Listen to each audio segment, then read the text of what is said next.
వివిధ పత్రికలల్లో, టీవీలల్లో కొన్ని political party owned media కూడా రకరకాల రాద్ధాంతాలు, విషయాలను చిల్వలు పలువలు చేసి లేదా ప్రభుత్వం మీద అపోహలు కలిగించడానికి లేదా ఎక్కడనో సమావేశాలలో ఉన్న మంత్రులను, ఎమ్మెల్యేలను లేని వార్తల్ని ప్రశ్నల రూపంలో వాళ్ళని అడిగి వాళ్ళతో ఏదో ఒకటి మాట్లాడించి దానికి ప్రచారం కల్పించి ప్రభుత్వం యొక్క ప్రతిష్ట దెబ్బతీయాలని ప్రయత్నం చేస్తున్నారు.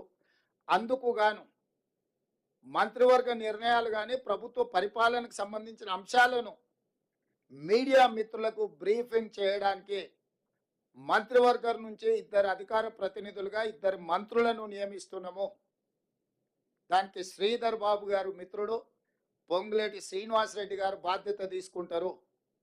మీడియా మిత్రులకు నా సూచన, మీకు ఎలాంటి ప్రభుత్వానికి సంబంధించిన అంశాలు కావచ్చు, వివరాలు కావచ్చు, అపోహలు కావచ్చు, మీకు సమాచారం కావాలంటే దానికి సంబంధించి శ్రీధర్ బాబు గారు, పొంగులేటి శ్రీనివాసరెడ్డి గారు ఎప్పుడు మీడియా మిత్రులకు అందుబాటులో ఉంటారు.